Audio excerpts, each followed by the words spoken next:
தமிழ்நாட்டில் வாழும் அறிஞர்களுக்கு உள் ஒதுக்கீடு அளிக்கலாம் என்ற தீர்ப்பு. அந்த தீர்ப்பை எதிர்த்து நாளைக்கு போராட்டம் அறிவிச்சிருக்காங்க. 1925 பெரியாரிடம் கேட்கப்பட்ட கேள்வி, நீங்க எப்படி இடஒதுக்கீட்டை திரும்பி பார்ப்பனாத பிரிக்கணும்னு சொன்ன போது அவர் சொன்னார், தோழர் திருமாவும் ரவிக்குமாரும் போய் இவரை போய் பார்த்து, ராமதாஸ் அத்வாலேவை பார்த்து, ஏன்னா அவர் ஸ்டேட் மினிஸ்டர், குறிப்பிட்ட சமுதாயம் மட்டுமே மோனோபலைஸ் பண்ணுதுன்னு சொல்ற போது, அப்படி இல்லை எல்லாரும் சமமா தான் இருக்காங்கன்னு சொல்லி இரட்டை வாக்குரிமை பற்றி கேட்ட போது காந்தி வைத்த வாதத்தை இப்போது இவர்கள் வைக்கிறார். அவ்வளவுதான் நான் சொல்லுவேன். பெரும்பான்மை வைத்துக் கொண்டு சிறுபான்மை உரிமை பறிப்பதற்கான வாய்ப்பும் இருப்பது என்பதை மறந்துவிடக் கூடாதுதான். அதை ரவிக்குமார் செய்வதை புரிந்து கொள்ள முடிகிறது.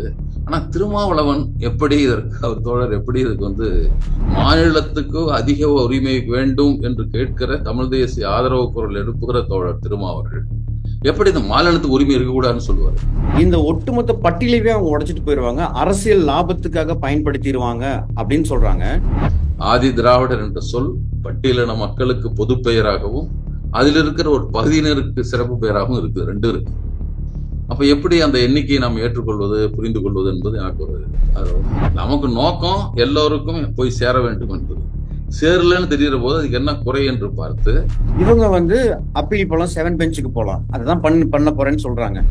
2011 SC STக்கு ரிசர்வேஷன் ப்ரொமோஷன்ல அது பேசப்பட்டது. அப்ப அது சொன்னது காரணமே அவங்களே திருப்பி போயிடக்கூடாது. அதாவது பட்டியலினத்துக்கு ஒண்ணுமே இல்லாம போயிடும். ஆகவே இது பாராளுமன்றத்தின் வழியாக தான் கொண்டு வர வேண்டும். இது என்ன சொல்றாருன்னா, இது அம்பேத்கர் சொன்னது அப்படின்னு சொல்றாரு. உயர் ஜாதி ஏழைகளுக்கான இடஒதுக்கீடு கேட்கறாங்க, கொடுத்துட்டோம்னா அந்த ஓட்டல் நமக்கு வந்துடும் அப்படின்னு நினைக்கிறாங்க. அப்ப அதை பற்றி விரிவாக பல செய்தியேடுகள் ஒப்பீனியன்ல எழுதியிருந்தாங்க. அதை கொடுத்தாங்க. கொடுத்த உடனே பிஜேபி மீண்டும் வெற்றி பெற்றது. ஆனா விடுதலை சிறுத்தைகள் தான் கொஞ்சம் அதுல இருந்து மாறுபட்டு எல்லா ஜாதியிலும் இருக்கலாம். இதுல பிற்படுத்தப்பட்டவர் 2 பேர் கூட சட்டமன்ற உறுப்பினர், அது மாதிரி மாவட்ட செயலாளர் பிற்படுத்தப்பட்டவர்கள் இருக்கிறார்கள், பொறுப்புகளில் இஸ்லாமியர்களை வைத்திருக்கிறார்கள். அப்போ கொஞ்சம் ஜனநாயக அமைப்பாக அறியப்படுகிற ஒப்பீட்டளவில் பட்டியலினத்துக்குள்ள பிரிக்கிறதுக்காக ஒரு குறிப்பிட்ட சாதி பவருக்காக இவங்க அப்படி பண்ணிடுவாங்க அப்படின்னு சொல்லி சொல்றாரு. பள்ளியில் தனியா உட்கார வச்சாங்க. இங்க அந்த ஜாதி இல்லை, யாரோ ஒருத்தன் வந்திருக்கான் தெரிந்து போய் நாங்க போய் அந்த மக்கள்கிட்ட போய், நானும் தோழர் நக்கீரன் சிவசுப்ரமணியம் போய் பேசணும். அவங்ககிட்ட என்னங்க நீங்களே இப்படி பண்ணா எப்படி? ஏற்கனவே ஆதி திராவிடர் தனியா ஒரு இது வைக்கணும்னு சொன்னாரு, ஒரு காலத்துல சொன்னாரு. அதற்கு போதிய எதிர்ப்பு எழும்பல. அதுக்கு காரணம் தோழர் திருமா மீது இருந்த நம்பிக்கையில கொஞ்சம் பேர் விட்டாங்க. இது இதை படிக்க ஒரு லாஜிக்கே இல்லாத ஒரு ஸ்டேட்மெண்ட் தோழர் திருமா பெயரால் வந்திருக்கிறது. அவர் எழுதினார்னா சொல்ல, ஒரு பெயரால் வந்திருக்கிறது. அப்ப நம்ம அந்த கேள்வி நம்முடைய எழுகிறது. சந்திரசேகர் ஆசாத், மாயாவதி, ராமதாஸ் அத்வாலே, அப்புறம் இந்த பக்கம் தொல் திருமாவளவன் அந்த அண்ணன் ஸ்டாண்டு இப்போ அவங்க கூட தான் இருக்கிறாரு. இவங்க எல்லாருமே எதிர்க்கிறாங்க. 15க்குள் தங்களுக்கான இதை கூட கேட்க முடியாம இப்ப மெல்ல கேட்க தொடங்கி இருக்கிற, அல்லது முணுக தொடங்கி இருக்கிறதே அதை எப்படி நம்ம பாக்குறது. இப்ப இவங்க என்ன சொல்றாங்கன்னா, இது அந்த ஜட்ஜ்மெண்ட்லயே பிஜேபியோட ஜட்ஜ்மெண்ட், அப்படி இல்லைன்னா இந்த சுப்ரீம் கோர்ட்டே பிஜேபியோடது, அந்த மாதிரி ஒரு வாதத்தையும் வைக்கிறாங்க. அதே பிஜேபி தான் போய் முறையிடுறாங்க, இது பண்ணி கொடுக்கணும் முறையிடுறாங்க. அண்ணா வணக்கம். வணக்கம். வணக்கம். நான் மேற்கு மாவட்டத்துல மிகப்பெரிய வீரியமாக இருந்த மூவ்மெண்ட், அறிஞர்களுடைய மத்தியில வேலை செஞ்சது பெரியார் திராவிட கழகம் என்ற இயக்கம். அந்த இயக்கத்தை ரொம்பவும் இந்த அறிஞர் சமூகங்களுக்கு மிகப்பெரிய ஒரு புத்துணர்ச்சியாகவும், இப்ப இருக்கிற தோழர்கள் அத்தனை பேருமே இந்த பெரியார் இயக்கங்கள் கூட ஒன்றிணைந்து வந்ததுதான் காரணம். அதிகமா நான் சொல்லுவாரு. ஆகவே பட்டியல் சமூகத்திலேயே ஒடுக்கப்பட்ட சமூகம், எந்த சமூகத்துக்கும் நீங்க நிற்பீங்க, ஆனா ஒடுக்கப்பட்ட சமூகம் பொழுது நீங்க வீரியமா எடுக்கிற மூவ்மெண்ட் அது. இப்ப உள்ளொதுக்கீடு சம்பந்தமாக விவாதங்கள் நடந்து கொண்டு இருக்கிறது. இப்பொழுது நாளை திருமாவளவன் விசிகே ஆர்ப்பாட்டம் வைத்துக் கொண்டு இருக்கிறது. அந்த ஆர்ப்பாட்டம் எதுக்கு என்றால், உச்ச நீதிமன்றத்துல இந்த மாதிரி சப் கிளாசிபிகேஷன் பண்ணலாம், தமிழ்நாட்டில் வாழும் அறிஞர்களுக்கு உள் ஒதுக்கீடு அளிக்கலாம் என்ற தீர்ப்பு. அந்த தீர்ப்பை எதிர்த்து நாளைக்கு போராட்டம் அறிவிச்சிருக்கிறாங்க. உங்களுடைய பார்வை என்னென்ன? கொஞ்சம் நீளமாக இருக்கும் பதில் நான் சொல்லிடுறேன். இடஒதுக்கீடு என்பதே உள்ளொதுக்கீட்டினாலதான் வளர்ந்து கொண்டு வந்திருக்கிறதுங்கிறதான் முதல் செய்தி. 1885 காங்கிரஸ் கட்சி ஆரம்பித்த போது அவர்கள் ஒரு இடஒதுக்கீட்டுக்கு ஒரு கோரிக்கை வைத்தார்கள். என்னன்னா, இந்தியனைஸ் தி பப்ளிக் சர்வீசஸ். அது வரைக்கும் ஆங்கிலேயர்கள் மட்டுமே உயர் பதவியில் இருந்ததை மாற்றி இந்தியர்களுக்கும் அந்த பணிகளை கொடுங்கள் என்று கேட்டார்கள். அப்படி வாங்கின பதவிகளை பார்ப்பனர்களே வைத்துக் கொண்டார்கள். அப்படி எதை பெற்றார்களோ அது பார்ப்பனர்களே போனோம்னா அடுத்த கட்டத்துக்கு மாறுது. இஸ்லாமியர் 1906 தொடங்குறாங்க. தமிழ்நாட்டிலிருந்து விஸ்வகர்ம பிராமணர்கள் அவருடைய அமைப்பு, பல்வேறு அமைப்புகள் அதை ஒத்து மனு கொடுத்து வருது ஒரு பக்கம். அடுத்து நீங்க நேரடியா நீதி கட்சி ஆட்சிக்கு வந்துருவோம். அவங்க கோரிக்கையாக காங்கிரஸ்லயும் நீதி கட்சியிலும் இருந்தது என்பது பார்ப்பனலாதாருக்கு 50 விழுக்காடு இடஒதுக்கீடு செய்யுங்கள். பார்ப்பனல 50 வச்சுக்கிட்டோம், 50 எங்களுக்கு கொடுங்கன்றதான் கோரிக்கை. அது நீதி கட்சியும் வைத்தது. இன்னொரு காங்கிரஸ்ல இருந்த சென்னை மாகாண சங்கம்னு ஒண்ணு வச்சிருந்தாங்க. போட்டியாக 16ல பார்ப்பனலாதார் இயக்கம் தென்னிந்திய நல உரிமை சங்கம் என்கிற நீதி கட்சியாக மாறிய போது அவர்கள் உடனே 17ல ஆரம்பிச்சாங்க காங்கிரஸ்ல. அதுல பெரியாரும் இருந்தார், எல்லாம் காங்கிரஸ் இருந்த போது அவங்களும் இருந்தாங்க. அவங்களும் இதை பற்றி பேசினார். 50 விழுக்காடு தான் அவங்களும் கேட்டாங்க. நீதி கட்சி ஆட்சிக்கு வந்த பின்னால் பார்ப்பனர்களுக்கு இவ்வளவு பங்கு, பார்ப்பன அல்லாதார்களுக்கு இவ்வளவு பங்கு, அப்புறம் கிறிஸ்தவர்கள், இஸ்லாமியர்கள், ஒடுக்கப்பட்டோர், டிப்ரெஸ்ட் கிளாஸ், தீண்டாதார் என்றெல்லாம் பிரித்தார்கள் அவங்க. சரி, ஆனா பார்ப்பனலாதாரிலையும் திருப்தி அடையவில்லை. பெரியாரெல்லாம் கோரிக்கை வச்சாங்க, பார்ப்பனலாதாரில் உயர்ந்த ஜாதியாக இருக்கிற 5-6 பேர் அத்தனை அனுபவிக்கிறான், பிற்படுத்தப்பட்டவரும் தனியா பிரிக்க வேண்டும் என்ற கோரிக்கை எழுந்தது. அப்புறம் 47ல ஓமந்தூரார் முதலமைச்சராக இருந்த போதுதான் அது மாற்றம் அடைந்தது. பிற்படுத்தப்பட்டவருக்கு தனியாட ஒதுக்கீடு கொடுத்தாங்க, பார்ப்பனலாதாரில பிரிச்சு கொடுத்தாங்க. அதுலயும் சில பிற்படுத்தப்பட்டோர் என்றதுல அதுலயும் வாய்ப்புகளை பெற முடியாமல் திணறி கொண்டிருந்தவர்கள் மீண்டும் ஒரு கோரிக்கையை வைத்தார்கள், மிகவும் பிற்படுத்தப்பட்டோர் என்று வையுங்கள் என்றார். சரி, மிகவும் பிற்படுத்தப்பட்டோர் கொடுத்தார். அதற்கப்புறம் சச்சார் கமிட்டி இஸ்லாமியருடைய நிலையை பற்றி ஆய்வு செய்து அவர்கள் அறிக்கை கொடுத்தார். அதன் அடிப்படையில் தமிழ்நாட்டில் 3.5 இஸ்லாமிய பிற்படுத்தப்பட்டோர் இடஒதுக்கீட்டில் இஸ்லாமியர்களுக்கு என்று ஒரு தனி இடம், அது ஒரு உள்ளொதுக்கீடு மீண்டும் செய்யப்பட்டது. இந்த உள்ளொதுக்கீட்டோடு சேர்த்துத்தான் நாம் இதையும் பார்க்கணும். 1925 பெரியாரிடம் கேட்கப்பட்ட கேள்வி, நீங்க எப்படி இடஒதுக்கீட்டை திரும்பி பார்ப்பனலாதார பிரிக்கணும்னு சொன்ன போது அவர் சொன்னார், தேவைப்படுகிற போது உள்ளொதுக்கீடுகள் தொடர்ந்து கொண்டுதான் இருக்கும். டிசம்பர் 1925 பெரியார் சொன்னது. இப்ப 2024 பேசிக் கொண்டிருக்கிறோம். உள்ளொதுக்கீடுகள் எப்போதுக்கு தேவைப்படுகிறதுனா, எந்த வகுப்பில் எந்த குழுவில் நாம் சேர்க்கப்பட்டு இருக்கிறோமோ அந்த குழுவில் இருந்து நாம் அனுபவிக்க முடியவில்லை என்கிற போதுதான் இந்த சிக்கல் வரும். ஒவ்வொருத்தரும் கோரிக்கையை முன்வைத்துக் கொண்டே இருக்கிறார். அதுல டினோட்டிஃபைடு டிரைப்ஸ் பற்றி இப்பெல்லாம் கோரிக்கைகள் கொண்டிருக்கிறது. மிகவும் பிற்படுத்தப்பட்டவர்களே நாங்க சிக்கல்ல இருக்கோம் என்பதாக அவர் சொல்லுகிறார்கள்.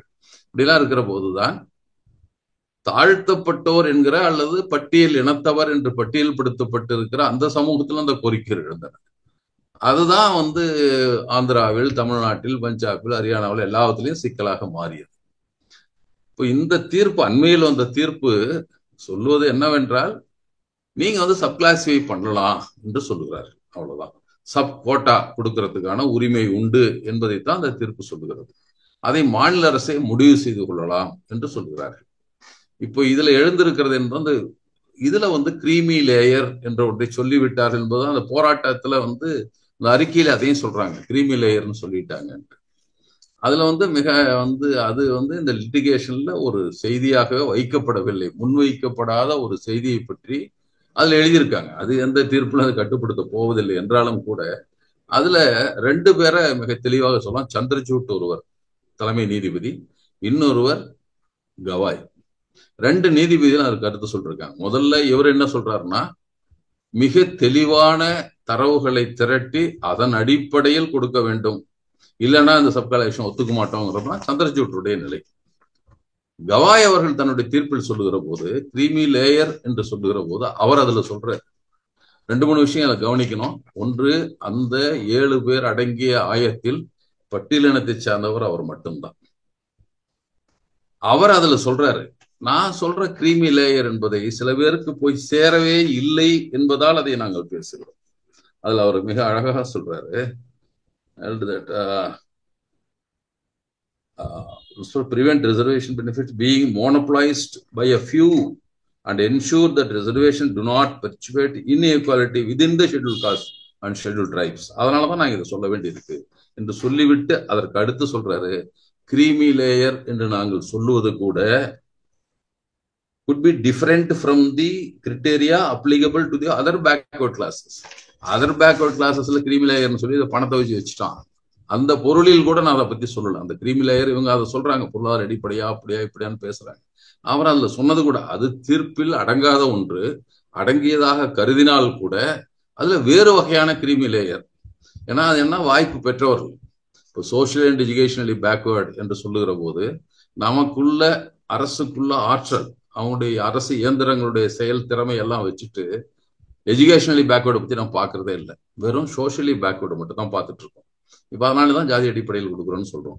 எஜுகேஷனலி பேக்வேர்டை பத்திய புள்ளி உரங்களை எடுத்து அதையும் சேர்த்து அனலைஸ் பண்ணி அதற்கு தனியா கொடுக்கறது, அல்ல வாழ்ந்து வரும் இடங்கள், மலையில ஒருத்தர் வாழ்வார், நிலத்தில் ஒருத்தர் வாழ்வார், நகரத்தில் ஒருத்தர் வாழ்வார், அதை வைத்திய குறியீடுகள்லாம் சேர்த்து இதை பத்தி அப்போ யோகேந்திர யாதவும் தேஷ்பாண்டேவும் ஒரு கட்டுரை அப்போ எழுதி மிக நீண்ட காலத்துக்கு முன்னால், ஒரு 15 ஆண்டுகளுக்கு முன்னால் எழுதினாங்க.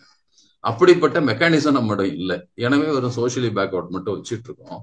தேவைப்படுகிற போது அதையும் செய்ய வேண்டி வரலாம். நம்முடைய அரசு இயந்திரத்தின் செயல்திறன் கூடுகிற போது அல்லது செலவு செய்கிற சக்தி அரசுக்கு வந்த பின்னால் இதையும் செய்யக்கூடும். இப்போதைக்கு யார் அதை மறுக்கப்பட்டிருக்கிறார்கள் அப்படிங்கிறது மட்டும்தான் பார்த்தா இந்த சப்கோட்டாவை பற்றி பேசப்பட்டது. இப்போ அண்மையில் கூட இந்த போராட்டம் என்பதுல 2-3 செய்திகள் நான் பார்க்கிறேன். இதுல குழப்பங்கள் நிறைந்ததாக அல்லது அதை பற்றி படிக்கிறவர்கள் குழம்ப விட வேண்டும் என்பதற்காக எழுதப்பட்டதோ என்பது மாதிரிதான் சில செய்திகள்லாம் அவங்க எழுதுறாங்க. அதுல ஏற்கனவே ராம் இவர்கிட்ட கொண்டு போய் கொடுத்தாங்க, ஒரு மனு கொடுத்தாரு. தோழர் திருமாவும் ரவிக்குமாரும் போய் இவரை போய் பார்த்து, ராம்தாஸ் அத்வாலேவை பார்த்து, ஏன்னா அவர் வந்து state minister for the states, இதுக்கு சோசியல் ஜஸ்டிஸ் அண்ட் எம்பவர்மெண்ட்டுக்கு அவர் இருக்காரு. அவர்கிட்ட போய் பார்க்குறாங்க. அவர்கிட்ட முதல்லயே அவங்க சொல்றப்போ are being monopolized by a few within the SC category, preventing some sections from receiving these benefits சொல்லி இருக்காங்கன்னு சொல்லிட்டு, அடுத்து அப்படியெல்லாம் இல்லை, எல்லாம் சமமா தான் சொல்றேன்னு சொன்னா அது பொருள் உண்டு. உடனே சொல்றாங்க நிறைய பேக்லாக் வாகன்சி இருக்குங்கிற. அது எப்படி? அது பேக்லாக் வாகன்சி வேற, இது வந்து ஒரு குறிப்பிட்ட சமுதாயம் மட்டுமே மோனோபலைஸ் பண்ணுதுன்னு சொல்ற போது அப்படி இல்லை, எல்லாரும் சமமா தான் இருக்காங்கன்னு சொல்லியிருக்கணும். அதை சொல்லாமல் இதுல வந்து அந்த மனுவை கொடுக்குறப்ப இது குழப்பிடிக்கிற இதாக தான் நான் பார்க்குறேன். அதே மாதிரி கிரீமி லேயர் சொல்றாங்க. அதுல வந்து அன்ஃபேர் கமெண்ட்ஸ்ன்னு சொல்றாங்க. கிரீமி லேயரை பற்றி அன்ஃபேர் இதெல்லாம் கொடுத்துருக்காங்க கமெண்ட்ஸ். ஆனா மிக தெளிவாக அதில் சொல்லப்பட்டு இருக்கிறது. அதை பற்றி எழுதின போது மற்றவங்களும் சொல்றதெல்லாம் this was not the subject of litigation என்று சொல்லித்தான் அது எழுதப்பட்டிருக்கிறது என்றாலும் கூட, அப்படியே வச்சுக்கிட்டா கூட அவங்க இதுதான் சொல்றாங்க. கவாய் வந்து அதுவும் கவாயை பற்றி சொல்லணும், 2-3 சொல்லலாம். நீதிபதி கயா அவர்களை, அவங்க அப்பா வந்து குடியரசுக் கட்சியினுடைய தலைவராக, கவாய் பிரிவின் தலைவராக இருந்த கவாயினுடைய மகன் தான் இவர். அப்ப அவர் வந்து நாடாளுமன்ற உறுப்பினராக, ஆளுநராக 3 மாநிலத்தில் இருந்திருக்காரு, மக்களவை உறுப்பினராக, மாநிலங்களவை உறுப்பினராக இருந்தவர். அவருடைய மகனாக அதை புரிந்து கொண்டு வரப்போ அதுல வந்து கிரீமி லேயரை பற்றி எழுதுற போதே ஒரு கமெண்ட் வைக்கிறார். Unless we have social democracy there is no use of political டெமோக்ரஸின்னு அம்பேத்கர் சொல்லியிருக்காரு என்று சொல்லிவிட்டு இதை பத்தி எழுதுறாரு. அவர் சொன்னது வேறு நோக்கத்தில் இருக்கலாம், ஆனா இந்த நேரத்தில் அது பொருந்துதில்லை. இது என்று சோஷியல் டெமோக்ரஸி இல்லாம நம்ம எப்படி திருப்பியும் போய் பொலிட்டிக்கல் டெமோக்ரஸியை பற்றி நாம நெருங்க போறோம்? எனவே அதையும் உணர்ந்து கொள்ள வேண்டாம். அந்த சொல்ல போடுறப்போ நம்ம இன்னும் கூடுதலாக புரிதல் அதுல இருந்து புதிய பொருளோடு தான் அதை அந்த சொல்லை எடுத்து ஆண்டு இருக்கிறார். எனவே அதை புரிதல் இல்லாமல் தான் இதை சொல்லுவதாக நான் புரிந்து கொள்ளுகிறேன். அப்படிதான் புரிந்து கொள்றேன். இது கவாய் வந்து அவங்க தந்தையார் நினைக்கிறாங்க. அவர் வந்து அம்பேத்கருடைய கூட பயணிச்சவர்களாமா அப்படின்னு மகாராஷ்டிரா இருக்கிறவங்க பேசிட்டு இருந்தாங்க. கவாய் பிரிவினுடைய தலைவர் அவர் தாங்க. சரிங்கண்ணா. கவாய் ரிபப்ளிகன் பார்ட்டி 2ஆ பிரிஞ்சது இல்ல, கவாயின்னு ஒரு பிரிவு பிரிஞ்சது, அதனுடைய தலைவர் தான் அவரு. அம்பேத்கரின் நோக்கத்துக்கு எதிரானது இந்த உச்ச நீதிமன்ற தீர்ப்பு என்று எந்த பத்திரிகையில போகும்போதும் அம்பேத்கரை பயன்படுத்துறாங்க. பத்திரிகைக்கு போகும்போதோ போராட்ட அறிவிக்கையில வரும்போதோ எதுல இருந்தாலுமே அது பயன்படுத்துறாங்க. உங்களுடைய கருத்து என்னன்னா? அம்பேத்கர் நோக்கம் அது வந்து இது மிக தெளிவாக இந்த நீதிபதி தீர்ப்புலயே இருக்கு. அதனால அதை இன்னொரு முறை சொல்லிடணும். 341 அவர் எழுதுறாரு, சரிதான். 341 2வது பிரிவு என்ன சொல்லுகிறது அப்படிங்கிறதான் வேணும். அதுல வந்து கிளாசிபிகேஷனை பற்றியோ அதை பத்தி எல்லாம் வரணும். அது வந்து பார்லிமெண்ட்டுக்கு தான் அதிகாரம் என்று சொல்லவில்லை. இவங்க தவறுதலா வந்து அம்பேத்கர் இந்த இடத்துல பயன்படுத்தாதான் நான் புரிஞ்சுக்கிறேன். நம்ம 2 என்ன சொல்லுது? President May with respect to any state or union territory and where it is a state. அதெல்லாம் சொல்லிட்டு by public notification specify the castes, races or tribes or parts of or group within castes. ரேசஸ்ன்னு சொல்றாங்க.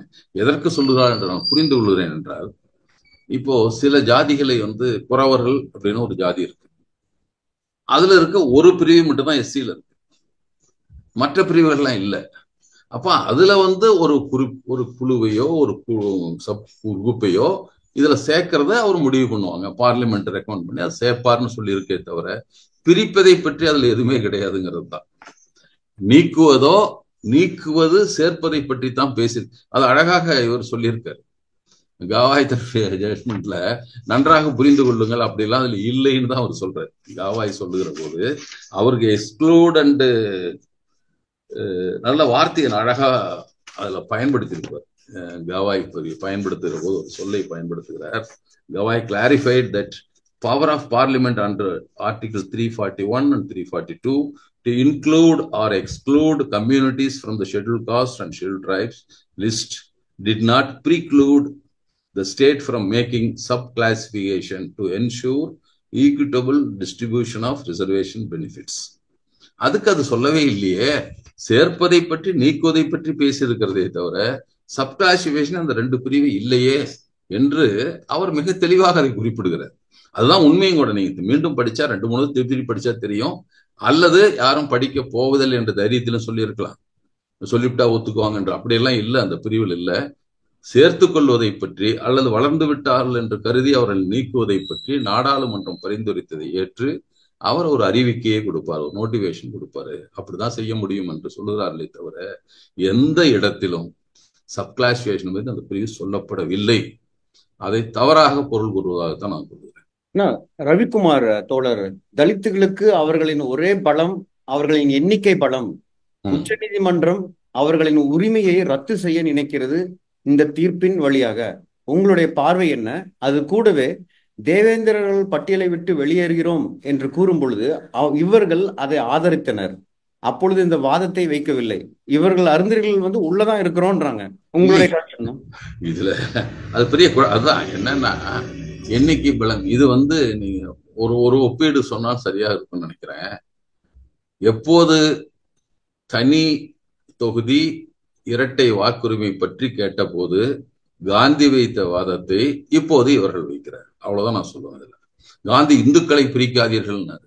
எனவே இந்துக்களும் பட்டியலின மக்களும் கட்டிப்பிடித்துக் கொண்டிருப்பதை போலவும், இந்த வந்துருச்சுன்னா 2 பேரும் கட்டிப்பிடிக்க மாட்டாங்க, தொட்டுக்க மாட்டாங்க, அல்லது ஒரே இடத்துல குடியிருக்க மாட்டாங்க என்பதை போலவும் காந்திய செய்த மாய்மாலம் தான் இதுலயும் எனக்கு தெரியுது. எண்ணிக்கை பலத்தால் என்ன செய்திருக்கிறீர்கள் தான் கேட்கணும். எண்ணிக்கை பலம், டெமோக்ரஸி என்பதை 25/11/1949 அன்றைக்கு தன்னுடைய அரசியல் சட்டத்தை அவையின் முன்னால் வைத்து ஏற்றுக்கொள்ள சொல்லுமாறு அவர் ஆற்றிய உரையில் பல செய்திகள் அடங்கியிருக்கு. அது 2 செய்தி இந்த நேரத்தில் பொருத்தி பார்க்க வேண்டிய செய்தி நான் நினைக்கிறேன். ஒன்று, இந்த டெமோக்ரஸி என்பதில் ஆபத்தும் இருக்கிறதுன்னு சொல்றாரு. பெரும்பான்மை வாதம் என்கிற ஆபத்து இருக்கிறதுன்னு சொல்றாரு. இப்ப அந்த பெரும்பான்மை வாதம் பட்டியலினத்துக்குள் இருந்துவிடக் கூடாதா அப்படின்னு நினைக்கணும். டெமோக்ரஸி என்பதில் அதையும் தான் யோசிக்கணும். இப்போ இன்னொன்னு அவர் சொன்னாரு, நான் ஆக்குகிற அரசியல் சட்டம் ஒரு நேஷன் என்பதை அவரு தாமஸ் ஜெஃபர்சன் சொல்றாரு. அவரு சொன்னாரு, அந்த உரையில் அதை ஆற்றுறாரு. இந்த கான்ஸ்டிடியூஷன் என்பது இந்த நேஷனுக்கானது. நான் சொல்லுகிற நேஷன் என்பது இந்த தலைமுறை தான். இந்த தலைமுறை தான் ஒரு நேஷன் சொல்றேன். அடுத்த தலைமுறை இன்னொரு நேஷனாக இருக்கும். நான் இந்த நேஷனுக்கான சட்டத்தை செய்திருக்கிறேன். அப்படிதான் அவர் சொன்னாரு. அதையும் இங்கு நினைவூட்டுகிறேன் என்று சொல்லிவிட்டு தான், அதனாலதான் சட்டத்தை திருத்துவதற்கான வழிவகையை, கனடாவெல்லாம் சட்டம் திருத்துறதுக்கே வழிவகை இல்லை, நான் இந்திய சட்டத்தில் அதை திருத்துவதற்கான வழிவகைகளை செய்திருக்கிறேன் என்று சொல்லுகிறார். தேவைப்படுற போது மாத்திக்கலாம்னா அம்பேத்கர் அந்த உரையில தான் சொல்றாரு. இன்னொரு இடத்துல சொல்றாரு, இந்த மாதிரி வந்துருச்சுன்னா ஜனநாயகம் என்பதில் அதிக எண்ணிக்கை பெற்ற கட்சிக்காகட்டும் யாருக்காகட்டும் பெரும்பான்மை வைத்துக் கொண்டு சிறுபான்மை உரிமை பறிப்பதற்கான வாய்ப்பும் இருப்பது என்பதை மறந்துவிடக்கூடாதுன்னு அந்த உரையில சொல்றாரு. 2ஐயும் தான் சொல்றாரு. இப்போ பிரிந்து போய் நம்ம ஒரு எண்ணிக்கையில் இருக்கோம். 18 இந்திய அரசை பொறுத்தவரை 15 விழுக்காடு, தமிழ்நாட்டை பொறுத்தவரை 18 விழுக்காடு.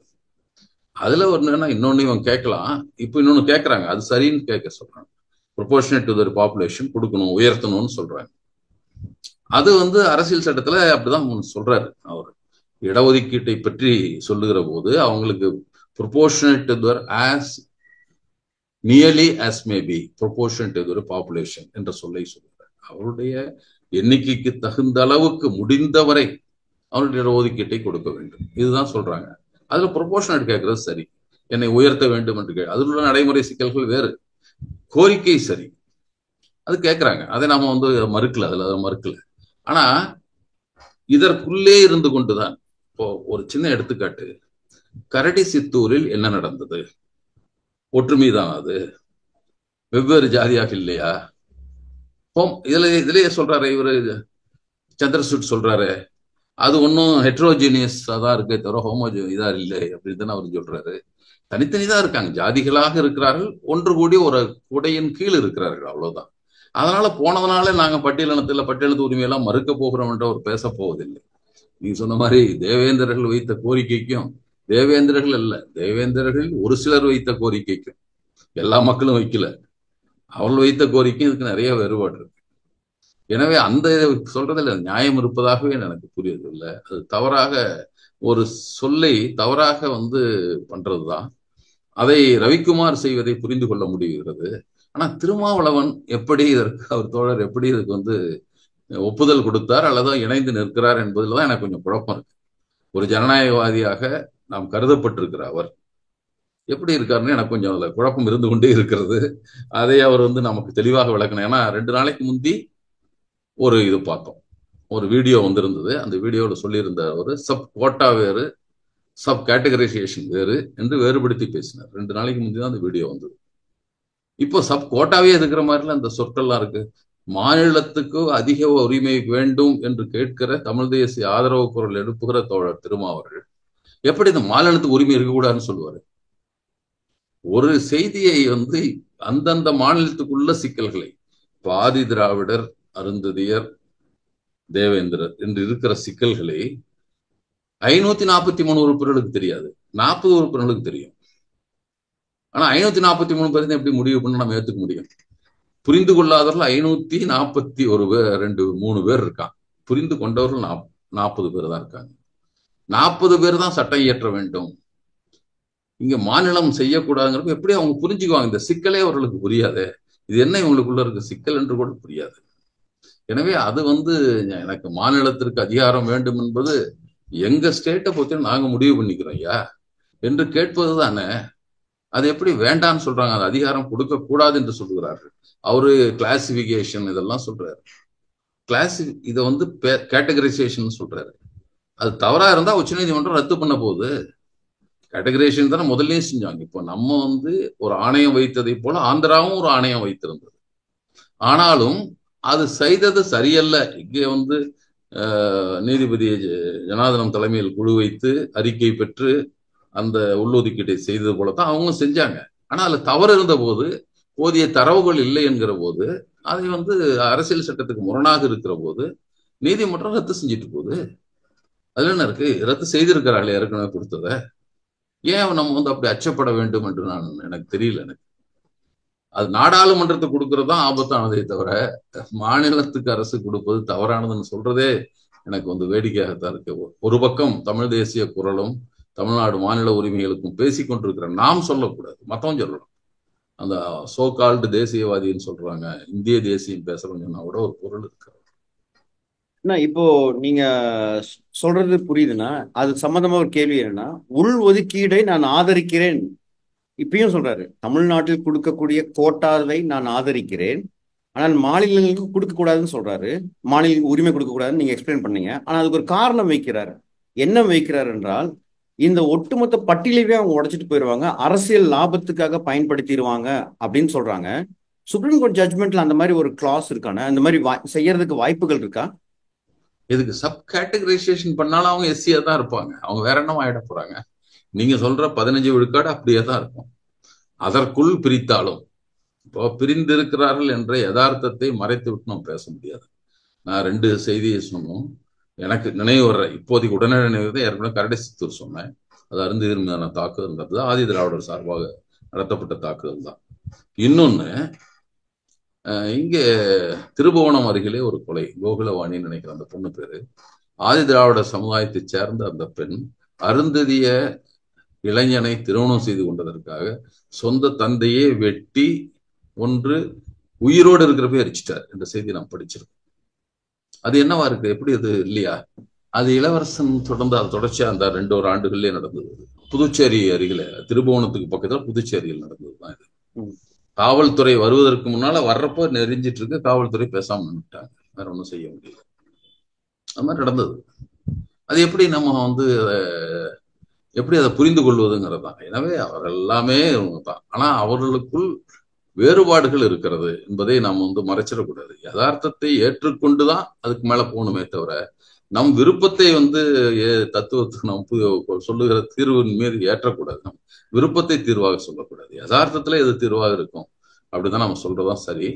இவர் சொன்னதை போல உள் ஒதுக்கீடு என்பது கூட அவங்க மிக கவனமாக ஒவ்வொன்றிலையுமே தான் சொல்லி, உள்ளொதுக்கீடு என்பது ப்ரையாரிட்டி தானே தவிர இல்லைன்னாங்க. இன்னொன்னு, எண்ணிக்கை கூட எனக்கு ஒரு குழப்பம். அவர் ஒரு தன்னுடைய பதிவு ஒன்றில் அவர் கிறிஸ்தாஸ் காந்தியினுடைய அறிக்கை, சென்சஸ்ல கிறிஸ்தாந்தி போட்டார் என்று ஒரு அறிக்கையை பற்றி அவர் லிங்க் கூட கொடுத்திருக்காரு. அதுல பார்த்தேன், நானும் பார்த்தேன். அதுல கூட்டி பார்க்குறோம், அப்படிதான் இருக்கு. அவராதான் 90 லட்சம் பேர் ஆதி திராவிடர்களாகவும் 20 லட்சம் பேர் தான் அருந்ததியர்களாக இருப்பதாகத்தான். அதுல எல்லா ஜாதி பகடை இருக்கிறது, மாதாரி போட்டிருக்காங்க, அருந்ததியர் சக்கிலியர்னு போட்டிருக்காங்க, எல்லாம் இருக்கு. இதுல ஒரு குறையை நான் சுட்டிக்கொள்ள வேண்டும். தமிழ்நாட்டில் நிலவுகிற ஒரு சிக்கல் ஒன்று இருக்கிறது என்பதை நாம் இந்த நேரத்துல பேசியார். ஒட்டுமொத்த ஷெட்யூல் காஸ்டுக்கான பேராகவும் ஆதி திராவிடர்னு வைத்திருக்கிறாங்க. பறையர் என்ற பிரிவுக்கு பெயராகவும் ஆதி திராவிடர் இருக்கிறது. இந்த 2 சிக்கல் நாம் புரிந்து கொள்ள வேண்டும். எடுத்துக்காட்டாக ஒரு 30 ஆண்டுகளுக்கு முன்னாடி, இப்ப இல்லை, ஒரு அவ்வளவு கூட அவ்வளவு 25 ஆண்டு இருக்கலாம், எனக்கு சரியான நினைவு வரல. எங்க பள்ளியில் இருக்கிற ஆசிரியர் சில விவரங்களை சேகரித்துக் கொண்டிருந்தார். நான் எங்க கிராமத்தில் இருக்கிற பள்ளிக்கு போனேன். அங்க ஒரு சில பழுதுகள் பார்க்க வேண்டும் என்று கேட்டதா அதை பற்றி போனேன். அப்போ அவர் எழுதி வச்சிருந்தார், யார் யார் எண்ணிக்கை எல்லாம் எழுதுற போது, பிசிசி எழுதுற போது ஆதி திராவிடர்னு எண்ணிக்கை போட்டிருந்தார். நான் சொன்னேங்க, ஆதி திராவிடர்லாம் இங்க இல்லைங்க, இந்த ஊர்ல ஒரு ஆதி திராவிடர் கூட கிடையாது, இந்த கிராமத்துல அருந்ததியர்கள் மட்டும்தான் இருக்கிறாங்க, எப்படி போடுறீங்க? சார் எஸ்சி தான் சார் அவங்க என்று சொன்னார். எஸ்சிங்கிறது உண்மைங்க. ஆதி திராவிடர் 2 பொருள் இருக்கு. எஸ்சிக்கும் அதுதான், பறையர் என்பதற்கும் அதுதான் சொல். எனவே நீங்க தவறா போட்டிருக்கீங்க, மாத்தி அருந்ததியர்னு எழுதுங்க என்று சொன்னேன். நான் அவர்கிட்ட சொன்னேன். அப்போ அதனால இந்த குழப்பங்கள் நேர்ந்திருக்கலாமா? நம்ம எண்ணிக்கை சுக்கல்ல எனக்கு நினைக்கிறேன். எனக்கு அது சரியாக அதை பற்றிய முழு விவரங்கள் எனக்கு தெரியலனா கூட இப்படி நடப்பதற்கான வாய்ப்பு இருக்கிறது. ஆதி திராவிடர் என்ற சொல் பட்டியலின மக்களுக்கு பொது பெயராகவும் அதில் இருக்கிற ஒரு பகுதியினருக்கு சிறப்பு பெயராகவும் இருக்கு, 2 இருக்கு. அப்ப எப்படி அந்த எண்ணிக்கையை நாம் ஏற்றுக்கொள்வது, புரிந்து கொள்வது என்பது எனக்கு ஒரு சரியா என்னால முடிவுக்கு வர முடியல. அதையும் சேர்த்துதான் நம்ம இதுல பார்க்கணும். அப்படியே இருந்தாலும் சரிங்க. ஆனா நீங்க 2 செய்திகளை இதுல புரிஞ்சுக்கணும். இப்போ ஒரு அறிக்கை அந்த சமயத்துல வந்தபோது இந்த தீர்ப்பை ஒட்டி இவங்க ஒரு எழுதியிருந்தாங்க. தினகரன்ல ஒரு தலையங்கம் அதுல 2 புள்ளி விவரம் மட்டும் சொல்றாங்க. இந்த இடஒதுக்கீடு 2009 ஆணை போட்டு அதுக்கப்புறம் வருது, 10ல் வருது. அப்போ ஒவ்வொருத்தரையும் சொல்றாங்க. அதாவது மருத்துவக் கல்லூரியில் எவ்வளவு பேர் இருந்தாங்கன்னா 56 பேர் இருந்தாங்க. பொறியியல் கல்லூரியில 1165 பேர், மொத்தம் 1221 பேர் இருந்தாங்க என்று எழுதிவிட்டு, இது வந்ததற்கு அப்புறம் அருந்ததியர்களில் நான் சொல்றது 2010-11 10 ஆண்டுகளுக்கு பின்னால் புள்ளி விவரத்தின்படி மருத்துவக் கல்லூரி 87 பேரும், பொறியியல் கல்லூரியில் 3414 பேரும் எல்லாம் சேர்த்து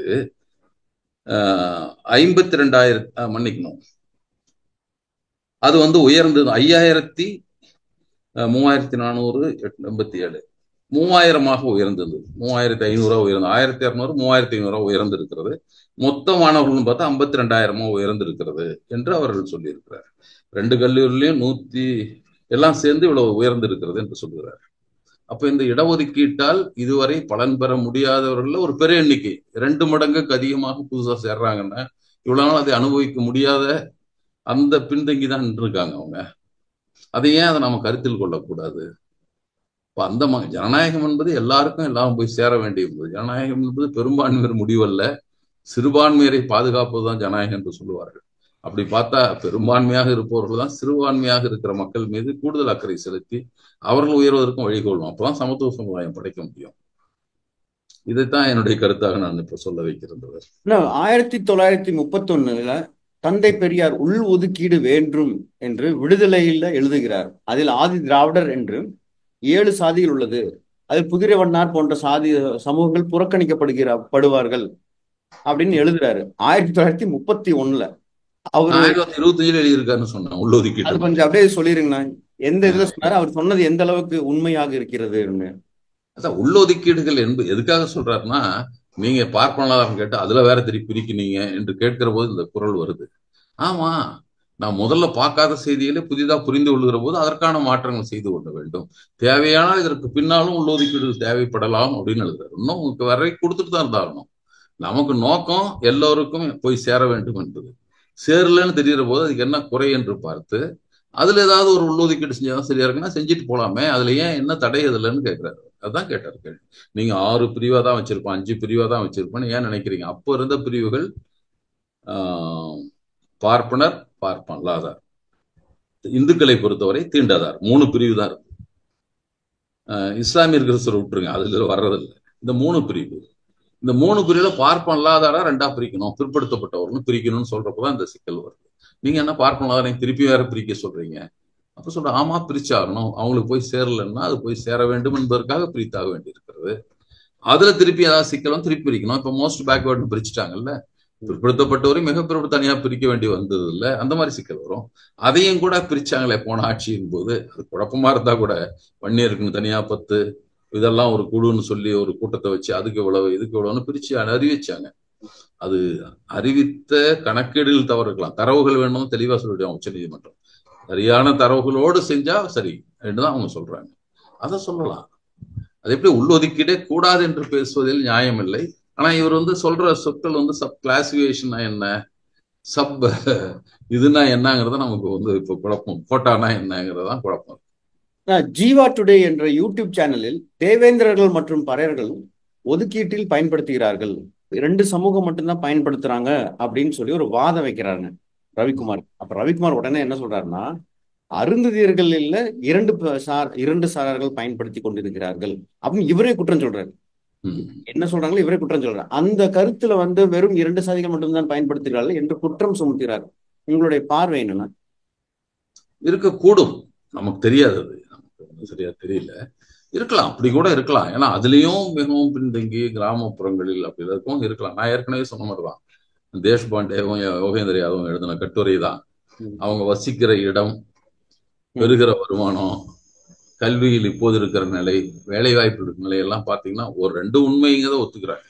ஒன்று, வட தமிழ்நாட்டில் இருக்கிற ஆதி திராவிடருக்கு ஆங்கிலேயர் வந்த போதே அவர்களை பற்றிய பார்வை அவர்களுக்கு இருந்தது, அவர் மீதான அக்கறை அவங்களுக்கு இருந்தது, தங்களிடத்தில் பணியாற்றியவர்களாக அவர் தான் இருந்தாங்க. கடலூர் இருந்தாலும் சரி, சென்னையில் இருந்தாலும் சரி, ஆதி திராவிடர்கள் தான் பணியாற்றுவர்கள் இருந்தார்கள். எனவே அந்த சமுதாயம் பிரிச்செல்லாம் அவங்க பார்க்கல, அங்கிருந்த மக்களுக்கு, வாய்ப்பு இல்லாத மக்களுக்கு வாய்ப்பு கொடுத்தாரு. இப்ப அரசு வேலையில், கல்வியில் கூட அவங்களுக்கு அளிக்கப்பட்டது.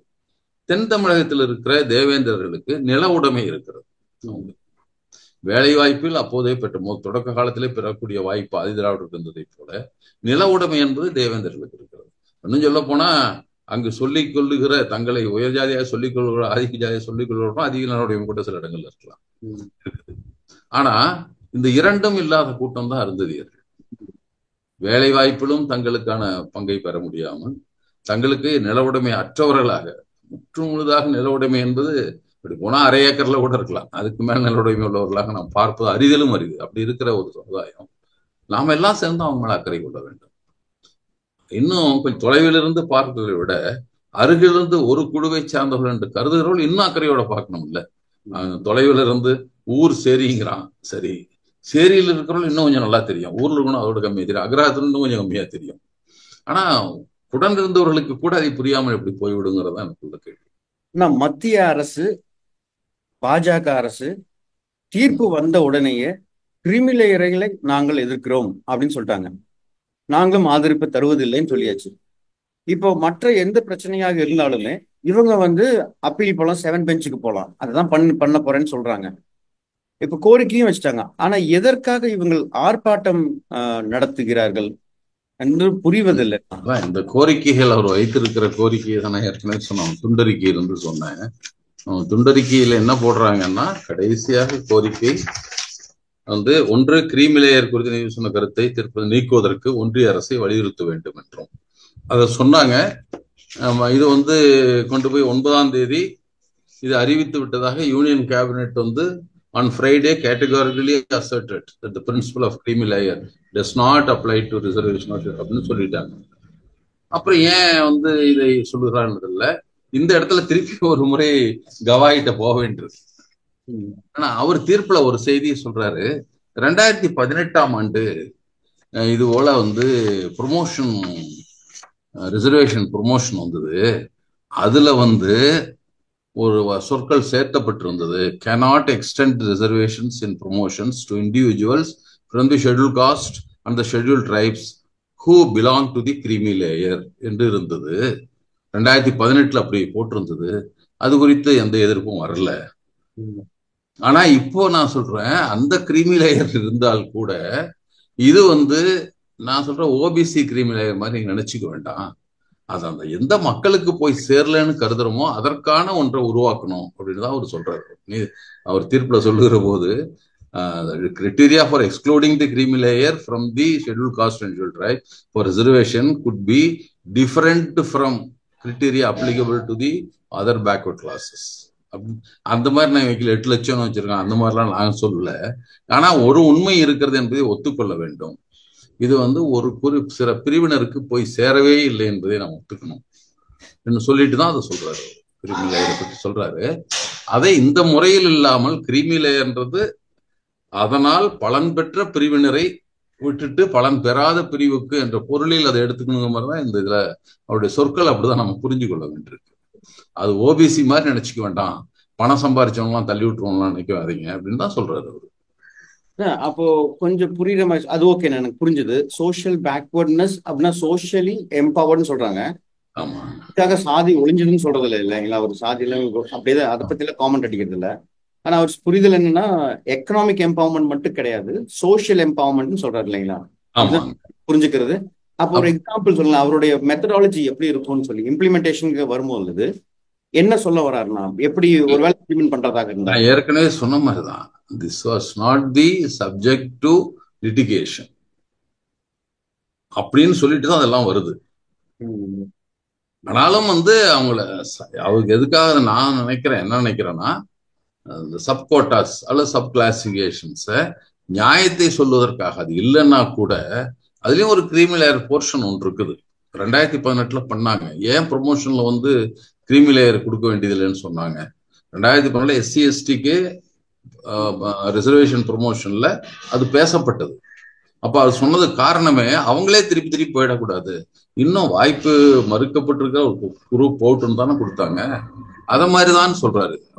கிரீமி லேயர் என்பது பலன் பெற்ற பிரிவு என்ற பொருளில் அவர் சொல்றாரே தவிர தொடர்ந்து பலன் பெற்று வருகிற ஒரு பிரிவு.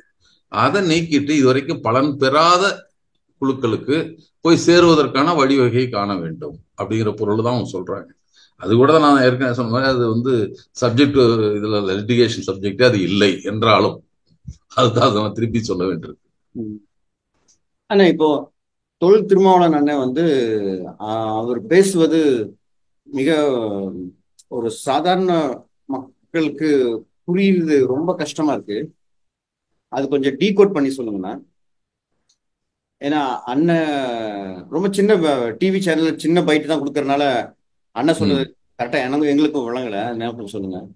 அண்ணன் என்ன சொல்றாருன்னா, தமிழ் புதிய தலைமுறையில சொல்றாரு, உள் ஒதுக்கீட்டை ஆதரிக்கிறேன் என்று கூறுகிறார். ஆனால் மற்ற மாநிலம் இதை எதிர்த்தே ஆக வேண்டும் என்று கூறுகிறார். காரணம், அவர் கூறுவது மாநில அரசு அரசியல் லாபத்துக்காக இந்த ஒதுக்கீடை இல்லாமல் செய்து விடுவார்கள். அதாவது பட்டியலினத்துக்கு ஒண்ணுமே இல்லாம போயிடும். ஆகவே இது பாராளுமன்றத்தின் வழியாக தான் கொண்டு வர வேண்டும்.